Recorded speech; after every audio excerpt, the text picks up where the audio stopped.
Hello, thank you so much for everybody who chimed in the equine behavior assessment of this newly arrived horse. I gave two little clips of just from the day of his arrival. One was a little while after he arrived. He's in the round pen.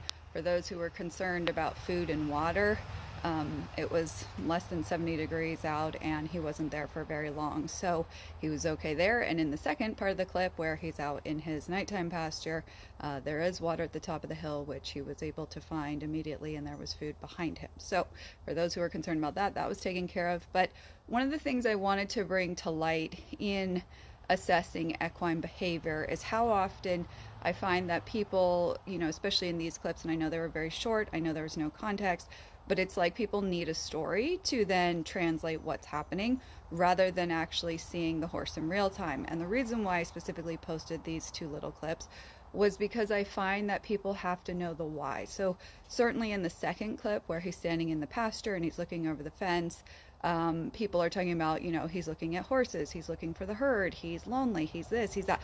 All these things that maybe there's some truth to it, but also that reflect a lot of assumptions. So nobody asked where are the horses who are closest to him, which if they had, there was a whole herd of horses actually behind him. So even though it looked like in the human story he's pining for other horses or whatever it is that people come up with, the reality is horses were nearby. The second aspect is that when we go into these stories of like, but what's he looking at? Why is he looking? He must be lonely. And we create all these human, emotions basically assigned to the horse, is that it takes away from recognizing what the horse is actually doing in real time as far as his coping patterns and methods. And I find a lot of people get stuck with, I don't know where to start with the horse, or I don't understand where this behavior comes from. And it's because people are always stuck on the story rather than actually seeing what's happening in real time. So one of the things I suggest as a starting point is practice scanning the horse. Notice the direction of the ears, if there's a rigidity or if they're gently moving, checking in with his surroundings. Watch his eyes, the direction of his focus, the frequency of his breathing. Notice the jaw tension, if it looks like his jaw's clamped down and you can actually see the outline of it because his teeth are, tightly clamped together, if you will. Notice the nostrils if they look flared or not breathing consistently, which you can also see often easier in the rib cage, either if the breathing is sort of magnified in these really deep breaths or if it's happening very quickly like they're hyperventilating. Notice the hind feet, that they're squinched together in a very odd posture, almost like a tripod posture.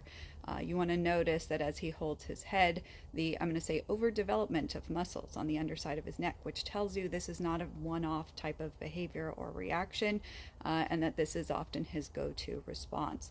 So these are some of the things where the story doesn't matter, but what does matter is recognizing the horse's default, because as you start to work with the horse, the things that you need to address is going to be interrupting those old, we'll say, coping patterns to where they go into this very mentally fixated state with continuous physical rigidity, because that's what it creates the unwanted, bouncy, big, dramatic, reactive behavior. So what we want to notice is when he has that degree of fixation, the question then is how mentally available is he, or would he be, to human communication? And what I find is when you see horses that go into these statuesque postures and they are unable to, I'm going to say, think through a scenario where if you go back and look at the film, it's over 10 seconds that he winds up standing there fixated in that posture.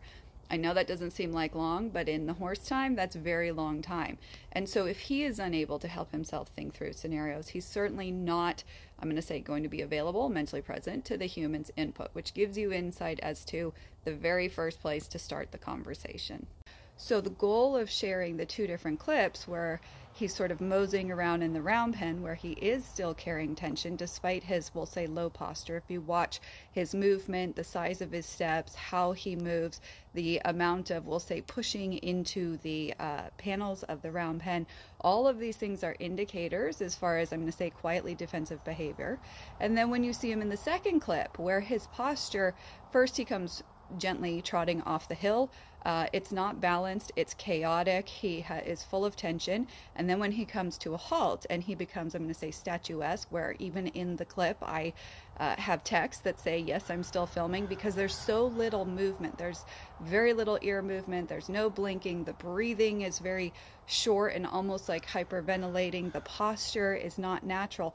All of this, like stillness, I find has often been taught to these horses out of, I'm going to say, an overwhelming use of pressure. So basically, in the human interaction, the human uses so much pressure that the horse quits moving, but it never means that the horse is mentally actually present or emotionally okay. So the horse just learns this unnatural response of don't move when you're unsure. But what happens is the anticipation is increasing. So you see these really, really slow, still moments where the horse is getting taller in posture, the tension is increasing, and then after those moments, you have the all of a sudden explosions, or the bolting off, or the zooming, or the head shaking, or the flailing, and those sort of things, part of the clip, versus when there's curiosity in the horse where they can look at something, but they won't have that increased tension in their posture. And you will see much more blinking. You'll see them more aware of their surroundings that are closer by.